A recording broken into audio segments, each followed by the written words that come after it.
back at it again with another NOM Studios podcast. Today we got with us Mike Haltman with Hallmark Industries? Hallmark Abstract Service. Services. Okay, and Yes, that sir. is your company, and the company has been around since 2009, you said? 2008. 2008. Yeah, absolutely. All right, so... First, let me say thank you for having me on. You're welcome. It's, Thank you it's for my coming. honor. I appreciate you being here. And so, just start off by telling everybody, who you are, Sure. what you do, and then we could, start moving from there. Terrific. So I'm the CEO of Hallmark Abstract Service. We provide title insurance in New York for residential and commercial real estate transactions. Where I came from in 1984, not to age myself, but I got my MBA in finance. Worked as a bond trader on Wall Street, bond analyst, then a bond trader, then an equity trader. Then I opened up a commercial mortgage business, which was going great until 2008. 2008, we sold our paper to the CMBS market, which is something that no longer existed when Lehman failed. And my wife was in a family business, hard money residential construction lending, which is it's a great business, but not in 2008. So both our companies kind of went out. We had 2 kids in college, a third on the way, and we had to reinvent very quickly. And we both knew title insurance. One of the things as a trader is you want to get into things when everyone else is jumping out of things. So in 2008, a lot of title companies were closing. Title's a great business. We both knew about it. And there came Hallmark Abstract Service. Okay, so for the people who don't know, what exactly is a title business? Or does a title company do? So we provide, anyone who buys property, New York or anywhere else, when you close on the transaction, you get a title insurance policy. Basically, title insurance is guaranteeing that you have good, clean, clear title to the property, that nobody else can claim it. It's a very important thing because, you hear all these things about title theft, and, you don't want to be in a position where somebody comes in and says, you know what, this is my property. And, we insure that. And it's not everyone really understands what title insurance is, but in your transaction where you may be spending the most you've ever spent in your life on something, it's critical. Okay. And, I think people need to know more about it. Okay. And so starting a title insurance in 2008 at the start of the financial crisis, I graduated in 2010, so I know how hard it is. That would make you a lot younger than me. Just a little bit. Just a little bit. Just a little bit. Knowing how hard it is to get a job right outside of college during that time, how did you kind of get that title business going? How hard was it now being 2026 and say I have a successful title? You know what? It was incredibly hard. And I'm very hard on myself. I don't give myself a lot of credit for things. But when I look back on where we were, we had lost most of our money in 2008. Again, 3 kids who were going to be in college at the same time. You know what? It was, are you familiar with the amygdala? Amygdala, isn't that a part of your brain? Yes. That controls the fight or flight mechanism. So, you really had a choice in 2008. You could curl up in a fetal position and let events do what they're going to do, or you can fight. And, I'm a fighter. And you know what? It was hard getting it. You have to have an underwriter when you issue a title insurance policy. Getting on with a good one was difficult because most of them were getting rid of agents. Certainly, the deal flow was not robust in the 2008 to 2009 and 10. But you know what? You just work your ass off, and you tell yourself, I'm not going to fail. And that's what I told myself. And we didn't. Yeah. So, again, you know what? It was for me, it was a great accomplishment. Yeah, I feel like that kind of mimics a lot what's going on right now because I started my business in 2019 and what happened in 2020. So it's just 16 years, 12 years later, and the same thing I'm going through is just I read something recently that says success is really who could outlast the pain the longest. You know what? 100%. You know, when the market, whether it's the stock market, the real estate market, they say, you know, you have to be able to survive. Like last year, they were saying survive till 25. That was a mantra in the real estate industry. But, oh my God, here 25 is. Yeah. And all right, you know what? I got to think of something that rhymes with 26. But, you know, so the way we run our company is lean and mean. Because a lot of companies, when the going is great, like during COVID, the real estate market was great. You know, some companies might get fat, overspend, over leverage. You know, we never did that. So, you know, we're doing fine. Yeah. And so you started Hallmark Abstract. Where did that name come from, Hallmark Abstract? Interesting, because we've never been sued for. We do get calls though for about like cards. Hallmark. Yeah. I'm looking for a card for my mother. So it was interesting. My last name is Haltman. There was an attorney who I thought would be an asset to the company. His last name was Markel. So Hallmark. Probably about a year in, I had to jettison him, which was a process. And for your viewers, I can give them a little piece of advice. So when I created the corporation, I used LegalZoom. I don't know if you're familiar with that. I'm very. That's crazy to think that it was around that long ago. Yeah. But you know what? It's such a cookie cutter thing that, you know, it was not in my favor when I was trying to get rid of them. So it was a process, but I did. Yeah, I've heard that many a times at LegalZoom, and I've used LegalZoom, so hopefully I don't run into that.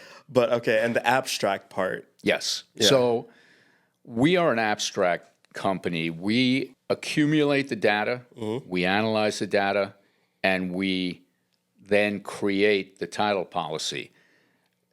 Basically, you get abstracts of the property. So if you're not an underwriter, you can't have the name insurance in your name. So we are a title abstract company. Although it seems some people in my industry seem to have insurance in their name, but that's a whole nother story. But abstract is just, you know, you're like an abstract piece of art. It's just a lot of different things all over the place. And in your mind, when you're looking at art, you have to bring it together to whatever it is you think it is. But in title insurance, you take all the data and you create something that will protect your client to the utmost degree. Okay, and do you focus on any type of like title? Is it commercial, like residential, home, residential, or do you do a little bit of everything? Okay. We do commercial, we do residential. You know, we do a lot of work in Brooklyn. We do work all over the state, but primarily it's Westchester, New York City, Long Island. You know, we do other things too. So in New York City, I think about 80% of buildings are co-op. Okay, yeah. Not great for us because all they need is a co-op lien search because you're not buying property, you're buying shares. But, you know, we do co-op lien searches and we do everything. Anything anyone needs revolving around property, we take care of it. Okay. And you have a mantra. Is it, I don't know if it's your company's mantra or if it's your mantra. It's like earning trust. The opportunity to earn your trust. Earning your trust one transaction at a time. Correct. You would think I had that memorized. Copyrighted. Wait, can we edit that in? But that's the fact. So, you know, I run a networking group, a business development group, and I always talk about know, like, trust. You know a lot of people, you like a lot of people, but until you trust them, you're not going to give them, like if I'm going to give you business and one of my clients, I'm going to refer to you, I need to know that you're going to do business the exact same way that I do. And, you know, that's what we're trying to convey is that every time you trust us with a deal or give us a deal, we look at it as another opportunity for us to show you that your client, the buyer, is utmost in our mind.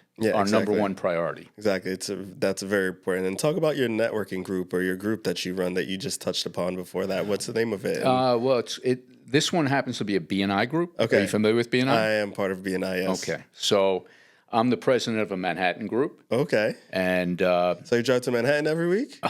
Well, now after COVID, We're now hybrid. So every 4 weeks we're in person in Manhattan. Okay. So I'm on a 5:05 train in the morning. Okay. Which, you know, and where at my age, man, that makes, listen, I got to try and preserve my beauty. Yeah. Those early mornings are tough. But, yeah, it's great. You know what?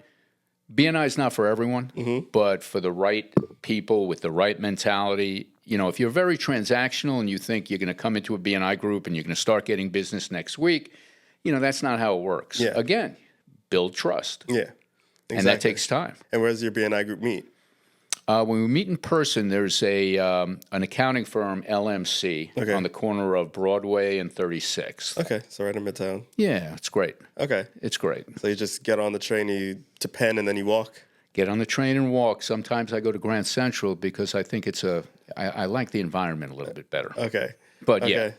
And how many people are in your B&I group? Now there's the issue. Some groups are huge. Are you in a huge group? My group started with 25. We just hit 35, but I know there's one in Long Island that's like over 100. Run by, or used to be run by a guy, Tim Wan.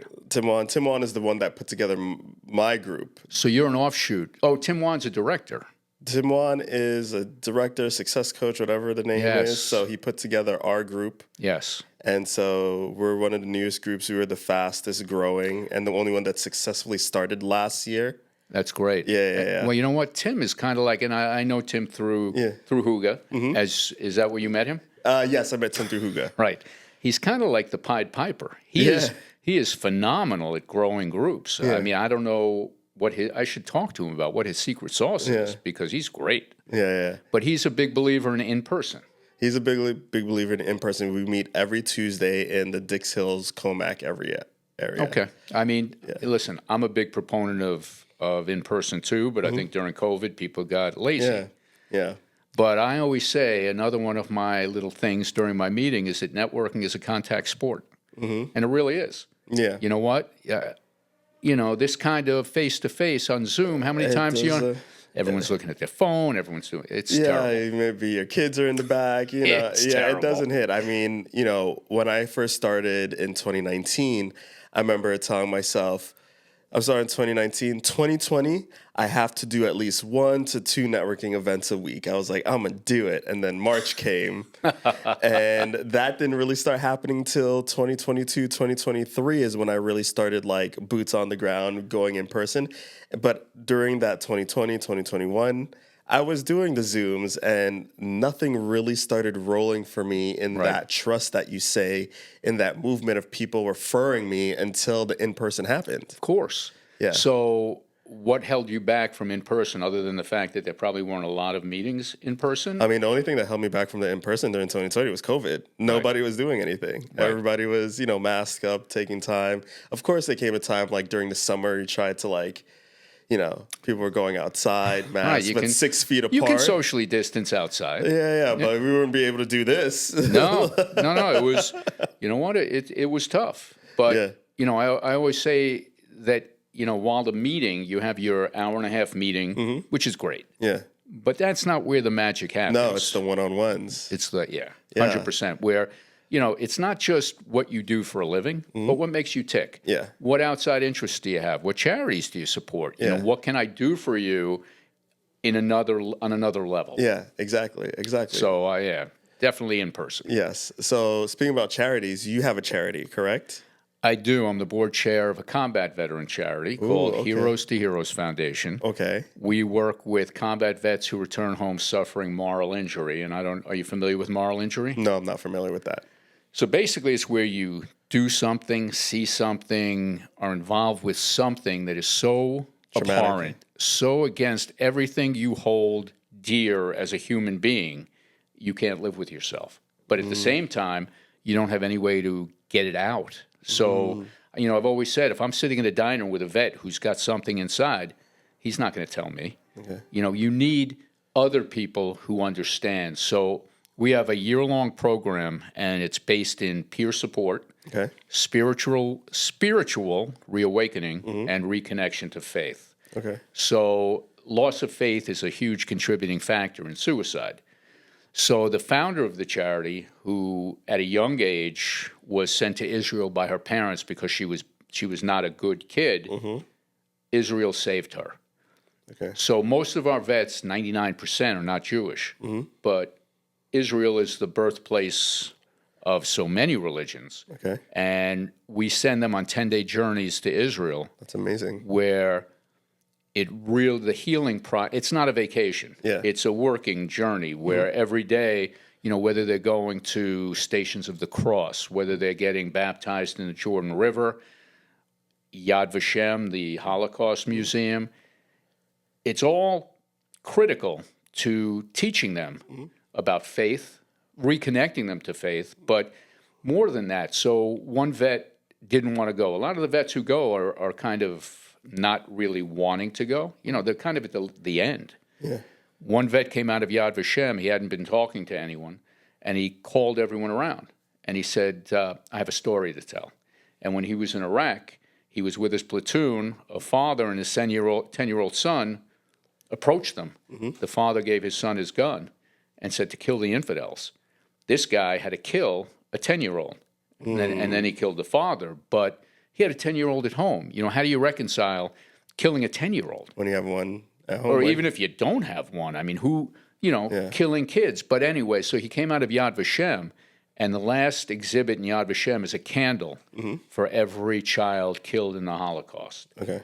And he came out and he realized that there's a big difference between being a sociopathic murderer and being a soldier who's doing his job. So for him, that was a key part of putting him on the path to healing. So there's so many different things. We've had vets who put their hand on the Western Wall and said they felt an electric surge through their hand. I mean, for each vet, it's a different aspect of the journey, but it's critical. How long has this organization been around for? Probably about 16 years. Okay. So as you may or may not know, when you have a smaller charity, particularly, in any space, the charity space is very crowded. I don't know how much TV you watch, but if you do, you've seen Tunnel to Towers. Yeah, of course. You've seen Wounded Warrior. A lot of our work is with a lot of charities and nonprofits. I mean, that's one of our target markets when it comes to marketing and video production. Are you on my email list? Did you hear about the nonprofit that I'm doing? That's great. NOM Profit. That's great. You know what? You should be in marketing. I think I should. That's great. I can't take kudos for that. I have to. You know who takes kudos for that? Christine Fitzpatrick. She leads the League of Yes, which helps kids with disabilities play. They have a spring summer session, which is help kids with disabilities be on a baseball team, and then she has a fall winter session where it's basketball. That's great. And so basically, I brought that up to say that we have a nonprofit where we pick one nonprofit every month, and work with them to provide high value video content and marketing so that their mission could really be elevated through the digital channels. That's great. So that's how we're really using our marketing budget this year. Right. Instead of just putting into Google Ads and everything. We're trying to really get local into community. And you talking about your organization, I was like, I didn't see your application come through, so I need to give it to you. I didn't even know. Out. Yeah, but so we're, we have a very critical mission that touches so many different aspects of issues, whether it's, mental health, suicide prevention, veterans, the military, faith, spirituality. But, as $1 million charity, the money tends to drift towards the names. Yeah. Because whether it's somebody who wants to be able to say, I'm a supporter of X, it's hard. Well, raising money is hard. I did the Fight for Charity about, I guess now it's close to 15 years ago or 10 years we're ago. Both Fight for Charity alums. That's right, and they're putting together some kind of a get together for alums. Okay, which is great. This is great. But, so correct me if I'm wrong. Yes.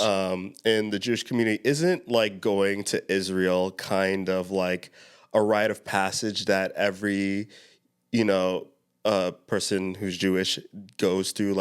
I've heard a lot growing up, going over there for some kind of sabbatical or some kind of rite of passage. What makes what you guys are doing different than that, except other than the part that the people you're sending over there are not typically Jewish? Right. Yeah. Well, that's probably the biggest thing. So when vets are going to go to Israel, who know nothing about Israel, they know about the Middle East. Okay. And that's not necessarily a happy thought. Yeah. They know what they hear about Israel. And when they come home, they're more Zionist than most Jews are. But what makes us different, so Jews go there after having been acclimated into the Jewish religion. Okay. So they know Israel. They know what Israel is all about. But when you're going there as knowing nothing, you're a blank slate. And when you take part in the things that these vets take part in, it's incredibly impactful. A lot of times kids go over there, birthright. Okay. I don't know if you've ever heard of that. But Birthright citizenship? No. Birthright is a program where 13-year-olds go on a free trip to Israel. Okay. But they know about Israel. It's not as impactful. It's not... Yeah, you grew up in the community, you get taught. I grew up Catholic. I went to Catholic Sunday school, Catholic school, yeah. But for the vets, this is, hopefully they view it as a life-altering thing, as opposed to kids who are just, it's a vacation in Israel. It's good, but, it's not going to have the same impact as it does on these guys. And, it's been incredibly successful. We've actually had a long-term study by a professor at the University of South Alabama, Dr. Joseph Currier, he's one of the top moral injury scholars. Okay. And, he found that the efficacy of our mission is extremely strong. That's awesome. How many vets do you tend to send a year? I'm sure it goes up and down depending on how... Well, before COVID, the plan was to send at least 80. Okay. The need is... Per year? Per year. Okay. The need is great. COVID threw a wrench in that. October 7th threw a wrench in this year. My daughter got married a week after October 7th, my middle daughter. There or here? No, here. Okay. But, she got married into a fairly religious family. We're not religious, but, it was a very... a lot of things were very poignant at the ceremony, but so that threw a wrench. Flights stopped going to Israel. Yeah.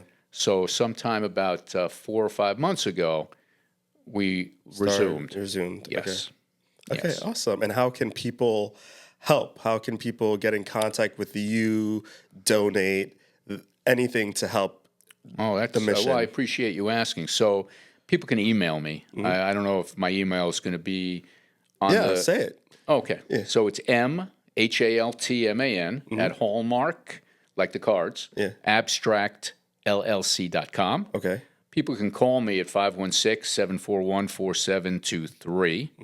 And the website is Heroes to Heroes, and the 2 is TO.org. Okay. And do you work with any other veteran organizations? I know that, I'm part of the LIE. Pause of War. Pause of War. Do you work with Pause of War and everything? You know what? I don't. Again, it's an interesting dynamic. Yeah. When you call somebody to try and raise money, people will tell you, I already donate to X. And it's the same thing, like, it's hard to commingle with someone who already charities, is helping vets. Right, because you're kind of cannibalizing each other. So, I used to ride in the Wounded Warrior ride. There was a 30-mile ride from Amagansett to Sag Harbor and back. Okay. Which was great. Bike, yeah. Bicycle. Okay. Yes. 30 miles on a motorcycle wouldn't be so great. But then Heroes to Heroes. Then Wounded Warrior got into a little bit of trouble, and that ride stopped. But there was in Sag Harbor, there was the mother of a vet who died in, I think it was Iraq, and had a video online called 6 Seconds to Die. And what happened was he and another Marine, were guarding a base of both American and Iraqi soldiers. And as they're at the gate, a truck turns the corner, and right away they knew what it was. So they're firing. They kill the driver, but the driver detonates the truck. So, the 6 seconds to die when the truck turned the corner. Was it they knew? Maybe it was 6 seconds to live. I forget. But it was, but the mother would tell the story at the midpoint, and it was got tears every time. Okay. And so I see a kind of connection between, your insurance business, your trusts, and what you're doing with the organization. It's kind of like you're protecting people from different fronts, whether it's with your property or, people coming back from combat who with a moral injury. Interesting. It seems to me that you have like an innate thing of protection. Has anybody ever mentioned that to you? Have you ever put those two together? No, but it's interesting. So my middle daughter, when she came back from college, used to take the train. She wanted to save money, and she used to take the train commute into the city. And every morning when she would leave the house, I would kiss her on the forehead and tell her to have a vigilant day. So security and protection, self-awareness, situational awareness. Yeah, I've always been very big on that. Are you a veteran? I'm not. Okay. But you know what? That makes it even more important because I think less than 1% of Americans serve, and these guys serve so that we can do this. And I don't know that they get enough appreciation from the masses. Absolutely. So I just think I've always been a big national security proponent of the people who protect us. Absolutely. And so, usually I give, you fill out the form because I want to get a bunch of information on you before you come in. So I know where to lead the conversation, everything. One thing that you mentioned was that, you mentioned you differentiate in unique ways. Right. What are those unique ways that you yourself differentiate in? I know helping veterans in moral injury, helping people protect their property. What are other ways that you feel like you differentiate that makes you, the person to go to for a multitude of things? Well, I can tell you how we differentiate in title insurance. So, not to bring it to the basics of business, but so title insurance is considered to be a commodity product, that it doesn't matter who you go to, you're going to get the same title insurance policy at the closing. So you have to you have to find a way to differentiate yourself. Well, funny you should ask that because I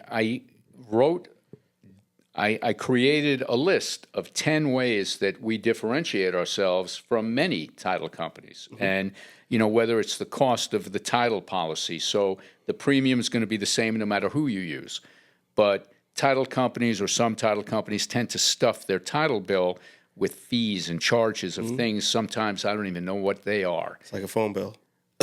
Correct. So, we always tell people, we typically on one of those types of title bills, we could save them $500 to $1,500, which, that's not an insignificant amount of money. But that's just one way. $500 to $1,500 a month in general? No. It's a one-time policy. It's a one-time premium. Okay. But still, not everyone's buying a house in Old Westbury. People who are struggling for the closing costs, struggling to get a mortgage. $1,500 is not insignificant, and I always say it's better off in their pocket than in the pocket of a title company. Okay. So, but there are 9 other ones. If anyone's interested, let me know. But how does Mike differentiate himself?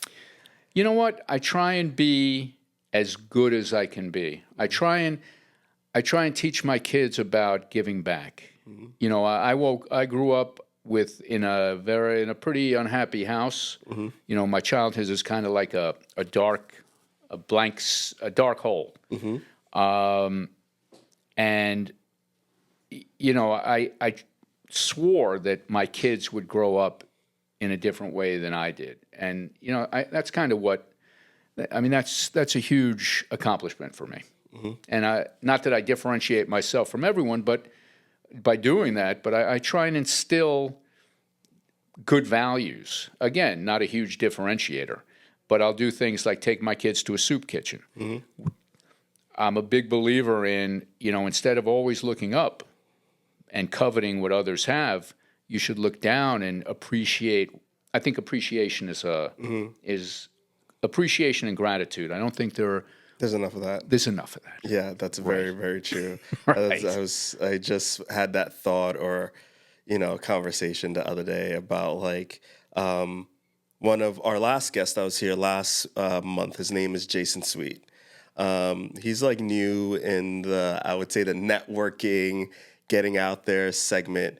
He had talked about how, when he was sitting in that seat, about how he's recovering from addiction. I think alcohol addiction, and how he was a really big athlete. Stuff happened. Now he got a mentor. He's suffering from addiction. And now he's working as a salesperson for Clover.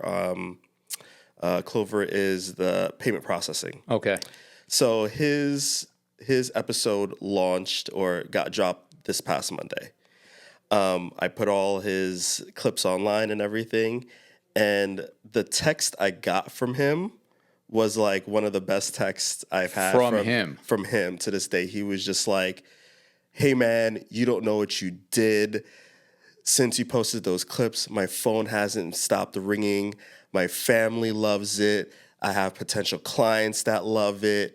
I have potential leads for you, but I appreciate you so much. You don't know what you did." And I was just like, wow, like it took him probably all of 5 seconds to do that, but it made me feel like so good for just him coming in and having a chat with me like we are right here. And that goes back to what you're saying about like trust and knowing the person, and then, having this conversation lets us know about each other right now. Now, if someone asks me for payment processing, I'll be like, go to Jason, man. Of course. No, that's phenomenal. You know what?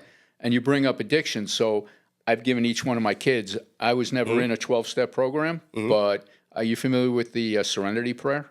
No.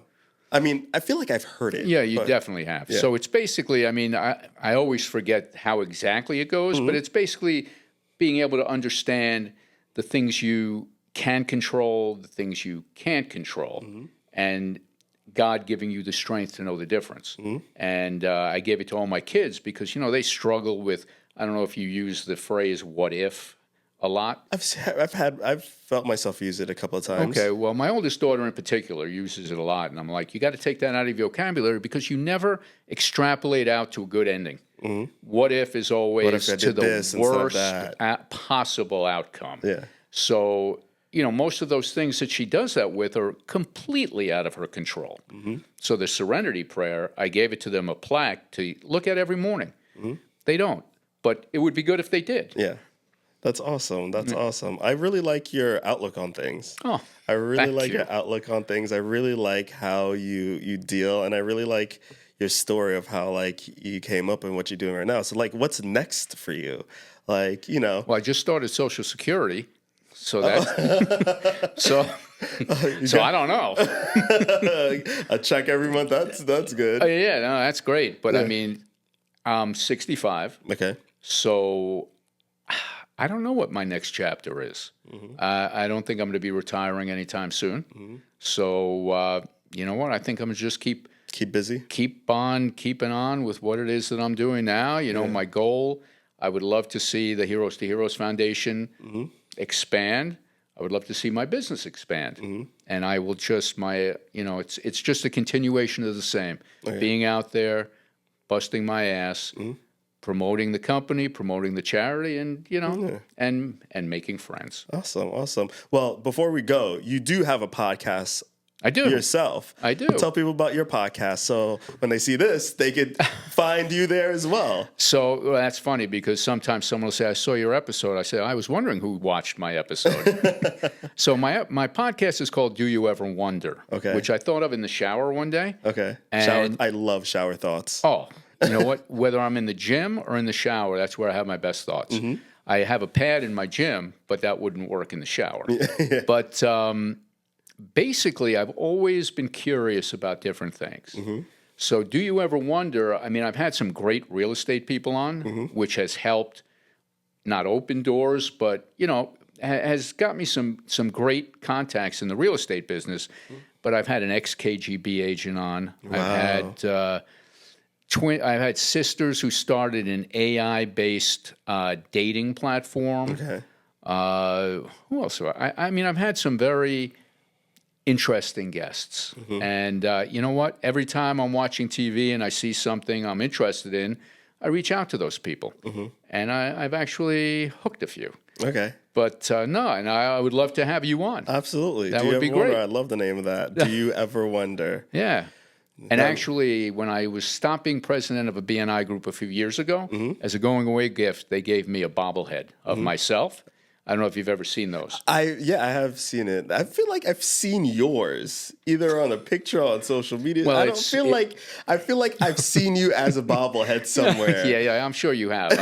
But that's part of my branding. Okay. Yes, that's where it's from. Yes. Right. I feel like now that you mentioned a bobblehead, I was like, I've seen Mike as a bobblehead. It's a great somewhere. bobblehead, man. That's a great gift. But yeah, so do you ever wonder? Okay, awesome. All right, thanks, Mike. I appreciate you coming by. I appreciate you having this conversation with me. Absolutely. I felt like I've learned so much about you. I mean, you asked me in the beginning, why do I have this podcast? And I tell everybody it's just to market the studio. We have the studio's name up there. I post it to the studio. Everybody sees as a podcast. Regardless if I'm doing, I try to put myself in the background, make sure the clips are all of my guests so that people just like, you're doing awesome. They see our video work. They see our podcast work. They come and use the studio. But I think I downplay how much I get to learn about people, especially the people that I deal with day to day. We run in the same groups. We used to run in the same like professional groups. And I feel like this is one of the good ones where I really learned who you are, you know. It's too bad you're not in my BNI. I would have put like a one-to-one. Can you do cross-chapter one-to-one? Actually, you can. But, this is an ultimate, you have ultimate fighting. This is an ultimate one-to-one. Yeah. So this was great. This is great. I need to get BNI to like sponsor me or something because I've had a lot of BNI people on this. I wonder if I reach out to BNI, I'd be like, listen, you guys want to sponsor some episodes? Like, I'm getting some great one-to-ones. I would think maybe Tim Wan would want to be a sponsor. Yeah. You know what? What he does, credit, right? Yeah, he does. Collections, yeah. I mean, this would be a no-brainer. I don't know. I have business. We all have businesses, and we all have that client or two that we've been waiting on some payments from. Oh, yeah. Well, you know what? Not title insurance. Oh, yeah, because you can't get the insurance unless you pay. We get paid at the closing table. Yeah, okay. That's a beauty of the business. You no don't collections. have to worry about chasing after people. Correct. All right. Thanks, Mike. I appreciate your time. Thank you, Theo. This was great. I appreciate you giving me the opportunity. Absolutely.